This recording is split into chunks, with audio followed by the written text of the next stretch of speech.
हरे कृष्णा दंडवत प्रणाम। तो आज एक हम बहुत सुंदर विषय लेकर आए हैं, सर्वोत्तम योग पद्धति। तो हम जगह जगह श्रीमद् भगवत गीता भागवतम में शिव बाबा जी के तात्पर्य में समझते हैं कि सर्वोत्तम योग पद्धति जो है वो हरि नाम है, हरे कृष्ण महामंत्र है।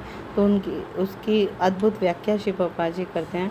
तो महामंत्र का शाब्दिक अर्थ और तात्पर्य बताते हैं कि हरे का मतलब होता है श्रीमती राधा रानी। तो लोगों को पता ही नहीं होता कि जब यह हम हरे कृष्णा महामंत्र गा रहे हैं तो श्रीमती राधा रानी के थ्रू हम कृष्णा को अप्रोच कर रहे हैं। और क्योंकि श्रीमती राधा रानी भगवान की सर्वश्रेष्ठ भक्त हैं और सर्वोत्तम भक्त हैं, उनसे ऊपर कोई नहीं है। तो उनसे हम भगवान की सेवा में संलग्न होने को कहते हैं। कृष्ण का मतलब होता है सर्व आकर्षक पूर्ण पुरुषोत्तम भगवान, और वो सिर्फ कृष्ण हैं और कृष्ण का मतलब ही है सर्व आकर्षक। राम जो है भगवान श्री कृष्ण जो आनंद के भंडार हैं। श्री कृष्ण का एक नाम जो है वो राधा रमण भी है। राधा रमण या अर्थात श्रीमती राधा रानी को आनंद देने वाले। तो हरे कृष्ण महामंत्र में राम के कई अर्थ होते हैं, जिसमें से ये राम राधा रमण भी होता है, और कई लोग राम भगवान श्री राम के रूप में भी लेते हैं और बलराम जी के रूप में भी लेते हैं। तो इसके अनेक अर्थों में सभी अर्थ सही हैं।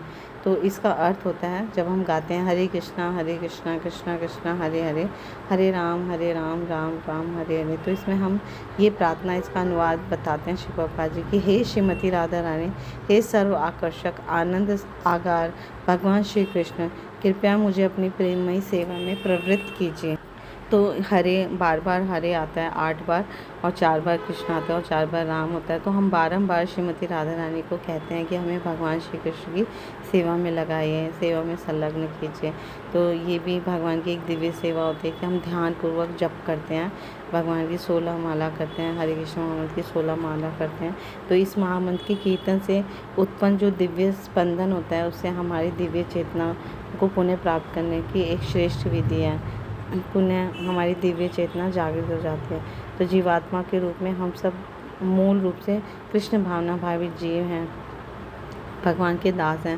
लेकिन अनंत काल से पदार्थ के संपर्क में, मटेरियल वर्ल्ड के संपर्क में रहने के कारण भौतिक वातावरण से हमारी चेतना जो है वो दूषित हो गई है, मन कलुषित हो गया।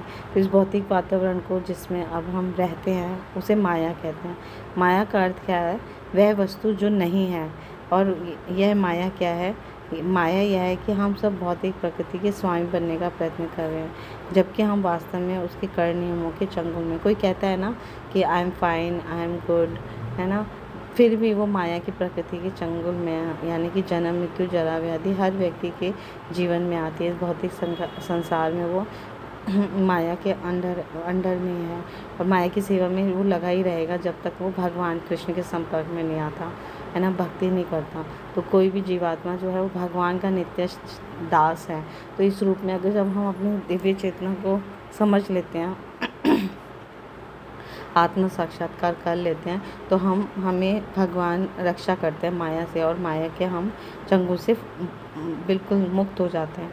तो जब कोई दास जो है, कोई भी व्यक्ति कृत्रिम रूप से अपने आप को सर्वशक्तिमान स्वामी के सदृश बनने का प्रयत्न करना है, यानी मैं भगवान हूँ या मैं भगवान के समान हूँ, तो उसे माया कहते हैं। यानी वो माया में है, मोह में है। तो हम भौतिक प्रकृति के साधनों का दोहन करने में लगे हैं। हर जीवात्मा इस भौतिक संसार में प्रकृति से लिए जा रहा है, अनादिकाल से लिए जा रहा है। और जितना ले रहा है उतना वस्तुतः हम उसकी जटिलताओं में उलझते जा रहे हैं, फंसते जा रहे हैं हम इस संसार में। तो इसलिए हम, यद्यपि हम प्रकृति पर विजय पाने के लिए बहुत कठोर संघर्ष में लगे हुए हैं, तब भी हम उस और अधिक निर्भर हो गए हैं। हम सोच रहे हैं कि हमें इससे सुख मिलेगा, लेकिन हम उस पर निर्भर हो गए हैं, और इससे हम माया में या भौतिक संसार में अधिकाधिक फंसते जा रहे हैं। तो भौतिक प्रकृति के विरुद्ध यह भ्रमपूर्ण संघर्ष जो है वो हमारी शाश्वत कृष्ण भावना अमृत के पुनः उदय से तत्क्षण रोका जा सकता है। तो जैसे हम गाते हैं हरे कृष्णा कृष्णा कृष्णा हरे हरे, हरे राम राम राम हरे हरे। तो ये मंत्र जो है हमारी मूल शुद्ध भावना को जगाने की दिव्य प्रक्रिया है। इस कीर्तन के दिव्य स्पंदन से हम अपने हृदय की सभी भ्रांतियों को दूर कर सकते हैं। हमारे हृदय के जितने भी कलुष हैं या कितना भी हमारा ज्ञान है, उसको हम तत्क्षण समाप्त कर सकते हैं। तो इन सभी भ्रांतियों का मूल आधार यह मिथ्या धारणा है कि सभी वस्तुओं का स्वामी मैं हूँ।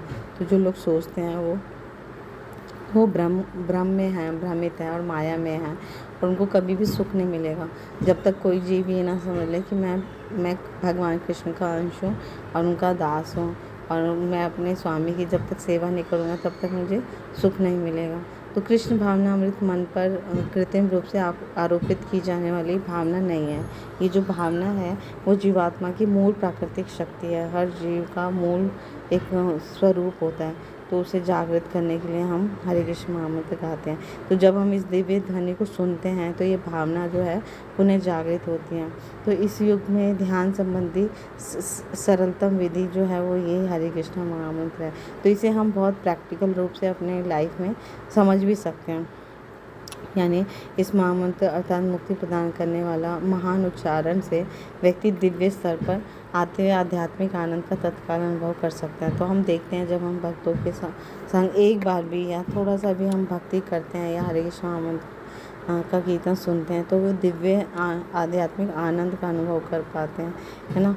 तो जीवन की जो भौतिक धारणा में हम लोग इंद्रिय तृप्ति में ही संलग्न रहते हैं और अनादिकाल से हम संलग्न है ये, जैसे कि पशु करता है जैसे। तो ये पशु योनि में भी हमने यही सब किया, इंद्रिय तृप्ति। लेकिन अगर मनुष्य जीवन मिला है तो हमें बुद्धि का प्रयोग करके अपना जीवन में भक्ति को स्वीकार करना चाहिए। तो इंद्रिय तृप्ति के स्तर से तनिक ऊपर उठने पर व्यक्ति जो है माया के चंगुल से बाहर निकल जाता है, और इस स्तर से और अधिक ऊपर उठने पर पर्याप्त बुद्धिमान होने पर वह जानने का प्रयत्न करता है कि उसके भीतर और बाहर कि जितने कारण हैं उन सबका जो परम कारण है वो भगवान श्री कृष्ण है ना, सर्व कारण कारणम। तो इसलिए हम हरे कृष्ण महामंत्र की जब कीर्तन करते हैं तो ये आध्यात्मिक स्तर से ही किया जाता है। तो ये ध्वनि जो कंपन है वो हमारे मानसिक बौद्धिक सारी चेतनाओं के नीचे के स्तरों को पार करवा के हमें उच्च आध्यात्मिक स्तर पर लेकर आती है। और इस महामंत्र का कीर्तन के लिए मंत्र की भाषा भी हमें समझने की ज़रूरत नहीं है ना, किसी प्रकार का हमें इसमें दिमाग में या बुद्धि लगाने की आवश्यकता नहीं है। ये प्रक्रिया आध्यात्मिक स्तर से स्वतः ही हो जाती है, यानी कि किसी के योग्यता है या नहीं है, पर इस ध्वनि के कंपन से उसको पूरा लाभ होता है ना। और मनुष्य के हृदय में दिव्य ज्ञान जो है वो स्फुरित हो जाता है। तो शुरू में हो सकता है कि हमें ये आनंद ना प्राप्त हो, ये दिव्य आनंद प्राप्त ना हो, है ना, और अष्ट सात्विक ना हो। लेकिन धीरे धीरे जब हम भक्तों के संग सीखते हैं, साधु गुरु शास्त्र का अनुसरण करते हैं, तो हमें अष्ट सात्विक काल में कुछ अनुभव भी होने लग जाते हैं, है ना।